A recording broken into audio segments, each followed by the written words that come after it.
देखिए, आज हमारा focus 3 international trigger war points पर होगा। ईरान अमेरिका में आज युद्ध का 7वां दिन है। 7वें दिन तेल अवीव से लेकर तेहरान तक भारी तबाही मची है। अजरबैजान में ड्रोन अटैक किसने किया था साफ नहीं है, लेकिन अजरबैजान को ईरान पर शक है और अजरबैजान ने ईरान से बदले की कसम खाई है। माना जा रहा है कि इस युद्ध में नया फ्रंट अजरबैजान बनाम ईरान भी खुल सकता है। वहीं तीसरा फ्रंट पाकिस्तान और अफगानिस्तान के बीच कई दिनों से खुला हुआ है। पाकिस्तान ने 2 दिन पहले जब यह दावा किया कि उसने अफगानिस्तान के साथ जंग में सभी लक्ष्य हासिल कर लिए हैं, आतंकवादी ठिकाने तबाह कर दिए हैं, तब अफगानिस्तान ने आज फिर से भीषण हमला करके पाकिस्तान की मुसीबतें कई गुना बढ़ा दी हैं। इस्लामाबाद में आज तालिबान के डर का मीटर तेजी से भागता दिखा। तो ग्लोबल फिक्र की शुरुआत आज की उस वॉर रिपोर्ट से करते हैं जिस पर हमारी 24 घंटे नजर है और यह चैनल सबसे ज्यादा जिम्मेदारी से आपको यह पूरी खबर दिखा रहा है। 7वें दिन इजराइल पर ईरान ने मिसाइलों की बरसात कर दी है। इसको जरा ध्यान से देखिएगा आप, मिसाइलों की बरसात कर दी है। ईरान ने आज हमलों का 20वां फेज शुरू किया।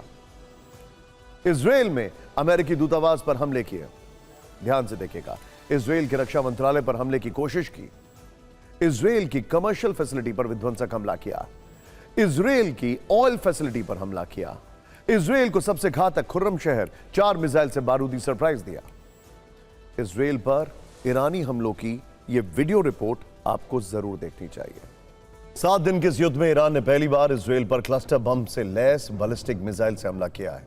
यह हमला तेल अवीव में किया गया है। तेल अवीव में क्लस्टर बम एक ऐसा हथियार होता है जो हवा में ब्लास्ट होता है, जिसमें से निकलते हैं कई छोटे छोटे बम, जिसे बॉम्बलेट्स कहते हैं, और ये एक बड़े इलाके में बिखर जाते हैं। जब ये बिखर जाते हैं, कई बार कुछ बॉम्बलेट्स नहीं फटते हैं, तो अगर उनको टच भी कोई करे, अब खासकर बच्चों के लिए बड़ा खतरनाक हो जाता है क्योंकि वो कभी भी ब्लास्ट कर जाते हैं। एक क्लस्टर बम 8 से 12 किलोमीटर के इलाके में तबाही मचा सकता है। जब ये छोटे छोटे बम जमीन पर गिरते हैं तो भारी विस्फोट होता है।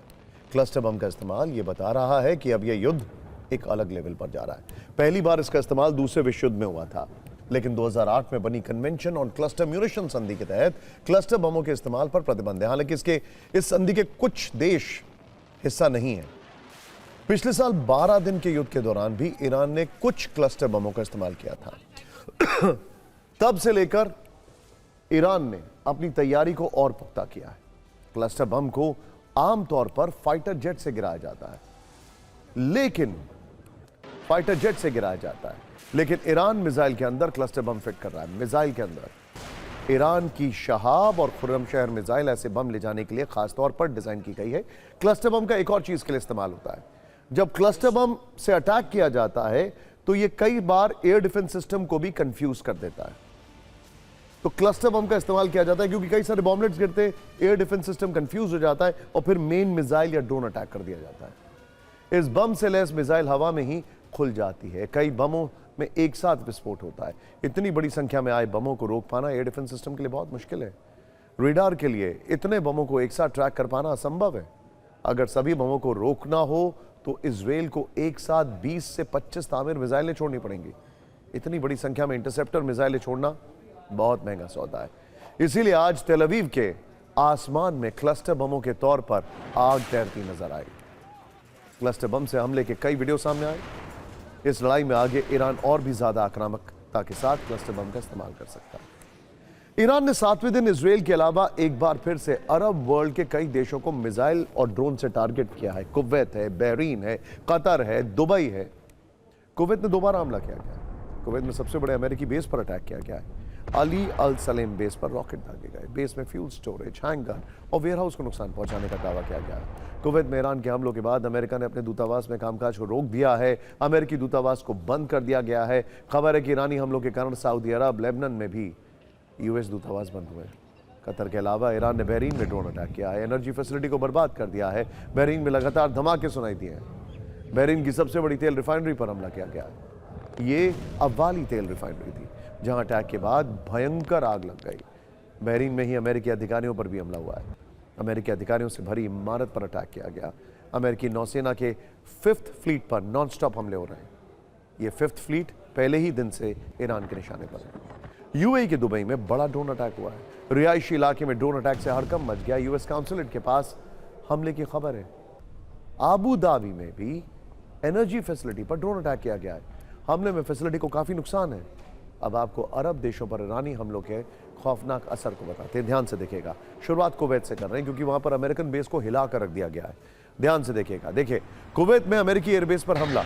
नंबर 1, कुवैत में अमेरिकी दूतावास बंद करना पड़ा है। सऊदी अरब में भी यूएस दूतावास बंद करना पड़ा है। बहरीन में अमेरिकी अधिकारियों पर अटैक हुआ है। जॉर्डन में अमेरिकी कर्मचारियों को सुरक्षित निकाला गया है। यूएई में नॉन एसेंशियल स्टाफ को वापस अमेरिका भेजा गया है।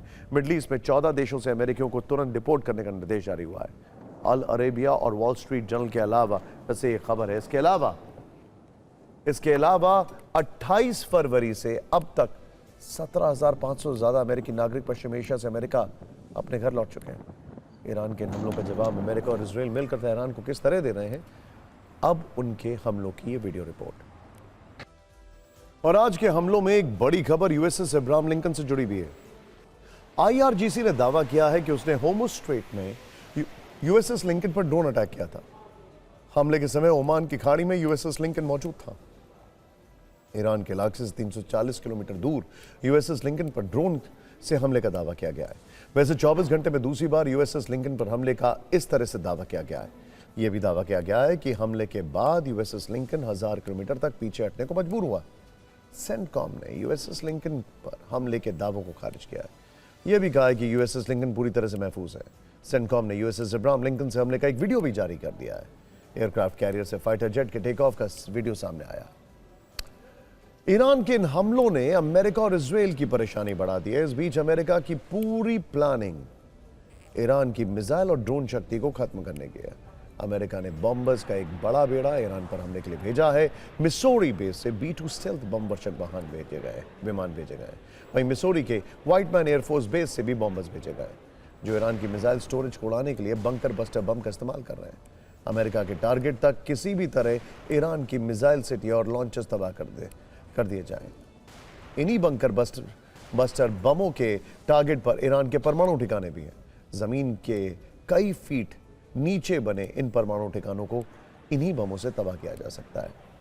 अमेरिका ने इसके लिए जिन बॉम्बर्स को तैनात किया है उनमें B-52 number 1 B-2 stealth bombers हैं।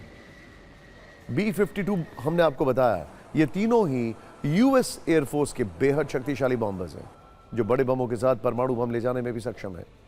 ताकत का अंदाजा इस बात से लगाया जा रहा है कि ये 18 से 23 टन हथियार ले जा सकते हैं। एक बार में ये बॉम्बर्स 11,000 किलोमीटर की उड़ान भर सकते हैं। यही वो बॉम्बर्स हैं जिनकी मदद से पिछले साल ईरान के परमाणु ठिकानों पर बंकर बस्टर बम गिराया गया था। इन बॉम्बर्स के अलावा ट्रंप ने कुछ दिन पहले ईरान पर जमीनी हमले के संकेत भी दिए थे। हालांकि बाद में उस बयान से पलट गए थे।